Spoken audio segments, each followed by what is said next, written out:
नमस्कार, मैं रवि आसलीवाल। खबरा प्रदेश की में आपका स्वागत है। पेश है अपने देश व राजस्थान की सकारात्मक खबरों के साथ खबरा प्रदेश की।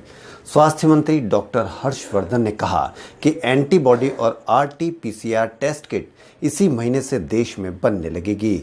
देश में 95,000 टेस्ट किट एक दिन में करने की क्षमता भी विकसित हो गई है। उन्होंने कहा कि कोरोना जल्द रिवर्स हो जाएगा।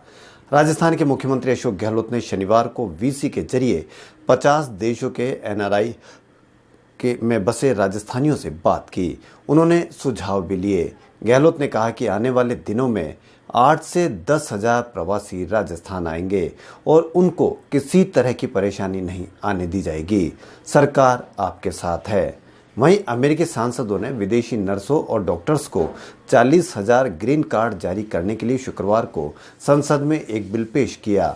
यह विधेयक अगर कानून की शक्ल लेता है तो इससे बड़ी संख्या में उन भारतीय नर्सों और डॉक्टर्स को फायदा होगा जिनके पास H1 वीज़ा या J2 वीज़ा है। कोरोना महामारी में 25,000 नर्सों और 15,000 डॉक्टर्स को ग्रीन कार्ड जारी होंगे। कोरोना के उपचार के लिए एम्स में देश की पहली सर्जरी की गई है। कोरोना वायरस से संक्रमित के कारण 61 वर्षीय महिला के पेट में और आंतों को रक्त पहुंचाने वाली मुख्य रक्त वाहिका नलिकाओं में ब्लॉकेज हो गए थे। यह भी अपनी तरह का दुर्लभ मामला है। महिला को डायबिटीज और हाइपरटेंशन जैसी बीमारियां पहले से ही थी। इसके पहले अब तक का सिर्फ फ्रांस में इस तरह का एक मामला आया था। छत्तीसगढ़ के पूर्व मुख्यमंत्री और जनता कांग्रेस के प्रमुख अजीत जोगी की तबीयत नाजुक बताई जा रही है। उनको शनिवार का दिल का दौरा पड़ने के बाद निजी अस्पताल में भर्ती करवाया गया था। राजस्थान में कोविड-19 के संक्रमण में लॉकडाउन के चलते राजस्थान के जरूरतमंद व युवा वकीलों को आर्थिक मदद के लिए बीसीआर ने 2 करोड़ रुपए मंजूर किए हैं। इन 2 करोड़ रुपए से 4,000 वकीलों को 5-5 हजार रुपए की आर्थिक मदद दी जाएगी। कोरोना के बीच अब राजस्थान के आरटीओ डीटी ऑफिसों में वाहनों के परमिट, वाहनों का रजिस्ट्रेशन, टैक्स जमा वसूली और लंबित चालान निस्तारण संबंधी काम हो सकेंगे। इस संबंध में आदेश जारी कर दिए गए हैं। 10वीं और 12वीं के विद्यार्थियों की उत्तर पुस्तिकाओं की जांच 10 मई से शुरू हो जाएगी। इसके लिए केंद्र ने सीबीएसई से जुड़े 3,000 स्कूलों को मूल्यांकन केंद्र के तौर पर खोलने की मंजूरी दी है। स्कूलों से मूल्यांकनकर्ताओं के घर पर कॉपी ले जाने की भी छूट दी गई है।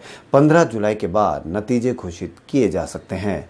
यूनियन बैंक ऑफ इंडिया ने MCLR आधारित ब्याज दरों में से 5 से 15 आधार अंकों की कटौती की है। यह 15 मई से प्रभावी होगी। इससे यूनियन बैंक का कर्ज सस्ता हो जाएगा। ट्विटर जल्द ही यूजर्स के लिए एक नया फीचर ला रही है। इसके तहत यूजर अपनी पोस्ट आगे के किसी भी समय या तारीख के लिए शेड्यूल कर सकेंगे। आम आदमी और श्रमिकों के तकलीफों को देखते हुए राजस्थान सरकार ने ई पास बनाने की प्रक्रिया को पहले के मुकाबले सरल और सुगम कर दिया है। मुख्यमंत्री अशोक गहलोत ने शनिवार को कहा कि अत्यावश्यक कार्य होने पर अंतर जिला आवागमन के लिए ई पास के साथ ऑफलाइन पास की प्रक्रिया शुरू की जाए। इसके लिए संबंधित थाने और एसडीएम कार्यालय को भी अधिकृत किया जाए। यह व्यवस्था भी सुनिश्चित की जाए कि लोगों को थाने और एसडीएम कार्यालय नहीं आना पड़े, उन्हें मोबाइल के माध्यम से ही पास प्राप्त हो जाए। राजस्थान के शिक्षा विभाग ने रेड जोन और आवागमन के लिए निषिद्ध क्षेत्र में रह रहे शिक्षकों को अब राहत प्रदान की है। अब रेड जोन में आवागमन की अनुमति नहीं मिलने तक ऐसे शिक्षकों को मुख्यालय पर उपस्थिति नहीं देनी होगी। विकल्प होने की स्थिति में अब रोजेदार शिक्षकों को भी कोरोना में ड्यूटी नहीं लगाई जाएगी। दिव्यांग, असाध्य रोग से ग्रसित, विधवा, परित्यक्ता, एकल महिला या 2 वर्ष से कम आयु के संतान वाली शिक्षिका या 2 साल से कम सेवानिवृत्ति की अवधि वाले कर्मचारियों को भी कोरोना की ड्यूटी में नहीं लगाया जाएगा। पिछले 2 महीने में अति संक्रमित हाई रिस्क वाले राजस्थान के 12 जिलों में 11 जिलों में ठीक होने वाले मरीजों की संख्या भर्ती रोगियों की तुलना में 20 गुना तक बढ़ गए है। यानी ठीक होने वाले मरीजों की संख्या ज़्यादा हो रही है। इन पुराने संक्रमित जिलों में जोधपुर में पिछले 2 सप्ताह में भारी संख्या में नए रोगी मिलने से समीकरण बिगड़े।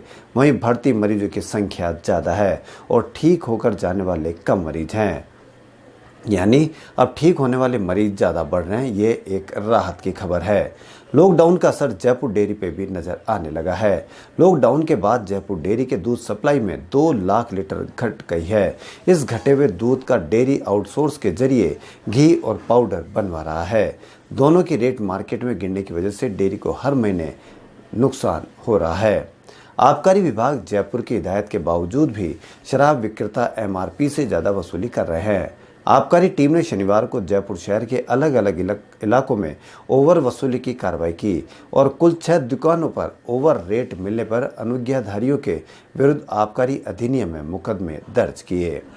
कोरोना लॉकडाउन के दौरान आवेदकों से पैसे लेकर राशन संबंधी 300 से अधिक फर्जी शिकायतें करने का दोष सिद्ध हो जाने पर जयपुर के आमेर के लिए एक ई मित्र का लाइसेंस 15 दिन के लिए निलंबित करते हुए 5,000 रुपये का जुर्माना भी लगाया गया है। राजस्थान के सीएम अशोक गहलोत ने कहा कि लॉकडाउन के कारण फंसा हुआ कोई श्रमिक अपने घर के लिए पैदल रवाना नहीं हो। राजस्थान सरकार उन्हें बस और ट्रेनों के माध्यम से अपने अपने गृह स्थानों पर पहुंचाने के लिए उचित व्यवस्थाएं कर रही है।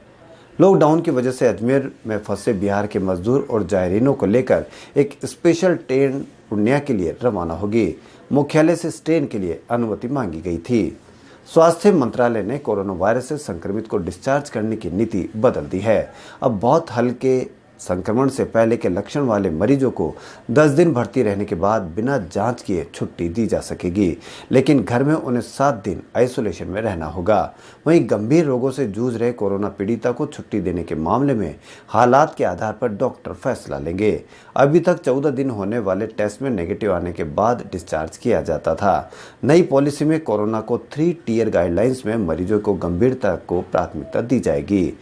3 श्रेणियों में डिस्चार्ज के लिए अलग अलग शर्तें होगी। हल्के लक्षण 3 दिन बुखार न हो और अगले 4 दिन ऑक्सीजन सैचुरेशन रहे तो टेस्ट के बिना 10 दिन में छुट्टी मिलेगी। सैचुरेशन 95% से कम होने पर भर्ती करेंगे।